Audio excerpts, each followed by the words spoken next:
నమస్కారం. నేటి ప్రధాన వార్తలతో మీ ముందుకు వస్తుంది మీ న్యూస్ 9 టీవీ తెలుగు. మీడియా ముసుగులో చలామణి అవుతున్న నకిలీల ఆట కట్టించేందుకు తెలంగాణ సర్కార్ సిద్ధమైంది. జర్నలిస్టులమంటూ ఊరూరా తిరుగుతూ వాహనాలపై మెరిసిపోయే ప్రెస్ స్టిక్కర్లతో బిల్డప్ ఇస్తున్న నకిలీ బాబులకు ఇప్పుడు గుండెల్లో రైళ్లు పరిగెడుతున్నాయి. ఇకపై మీ దగ్గర ఐడి కార్డు ఉంటే సరిపోదు, ప్రభుత్వ ముద్ర ఉన్న అక్రిడేషన్ ఉండాల్సిందే. లేదంటే మీ వాహనం సీజ్ కావడమే కాదు, జైలు ఊచలు లెక్క పెట్టాల్సి వస్తుంది. అసలు ప్రభుత్వం తీసుకున్న ఆ సంచలన నిర్ణయం ఏంటి? ఎవరిపై ఆ ఉక్కుపాదం? పూర్తి వివరాలు మా స్పెషల్ రిపోర్ట్లో చూడండి. తెలంగాణలో నకిలీ జర్నలిస్టుల బెడదకు చరమగీతం పాడేందుకు రేవంత్ రెడ్డి ప్రభుత్వం అత్యంత కఠినమైన నిర్ణయం తీసుకుంది. రాష్ట్ర సమాచార పౌర సంబంధాల శాఖ కమిషనర్ జారీ చేసిన తాజా ఉత్తర్వులు ఇప్పుడు మీడియా వర్గాల్లో పెను సంచలనం సృష్టిస్తున్నాయి.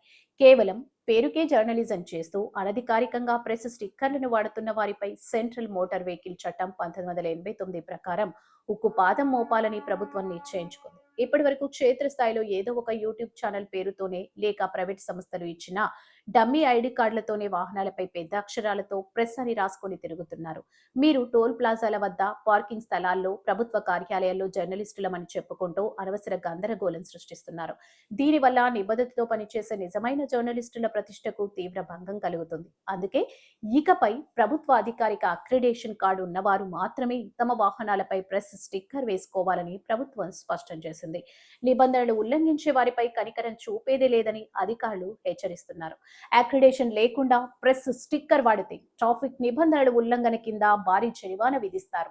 అవసరమైతే వాహనాన్ని తక్షణమే సీజ్ చేస్తారు. నెంబర్ ప్లేట్లపై ప్రెస్, పోలీస్, గవర్నమెంట్ వంటి పదాలు వాడటం చట్టరీత్యా నేరమని, అటువంటి వారిపై క్రిమినల్ కేసులు కూడా నమోదు చేసే అవకాశం ఉంది. త్వరలోనే పోలీస్, రవాణా శాఖల సమన్వయంతో రాష్ట్ర వ్యాప్తంగా స్పెషల్ డ్రైవ్ నిర్వహించుకున్నాయి. ఇప్పటికే ఐఎన్పిఆర్ కమిషనర్ జిల్లా అధికారులు కీలక ఆదేశాలు జారీ చేశారు.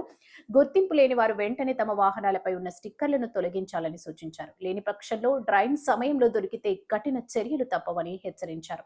ఈ నిర్ణయం వల్ల అక్రిడేషన్ లేని కొంతమంది నిజమైన ఫీల్డ్ రిపోర్టర్లకు ఇబ్బంది కలిగే అవకాశం ఉన్నప్పటికీ జర్నలిజం వృత్తిలోనే నకిలీలను ఏరివేయడానికి ఇది అవసరమైన సీనియర్ జర్నలిస్టులు అభిప్రాయపడుతున్నారు.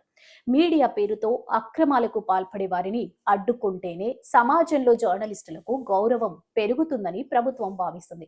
చూసారుగా, ఇకపై ప్రెస్ స్టిక్కర్ అంటే అది కేవలం ఒక స్టిక్కర్ కాదు, అది మీ బాధ్యత మరియు ప్రభుత్వ గుర్తింపునకు నిదర్శనం. నకిలీ జర్నలిస్టుల ముసుగులో చట్టాన్ని అతిక్రమించే వారికి ఇక కాలం చెల్లినట్లే. ఈ నిబంధన అమలులో ప్రభుత్వం ఎంత కఠినంగా వ్యవహరిస్తుందో వేచి చూడాలి. మరిన్ని వార్తల కోసం చూస్తూనే ఉండండి న్యూస్ 9 టీవీ తెలుగు. జై హింద్.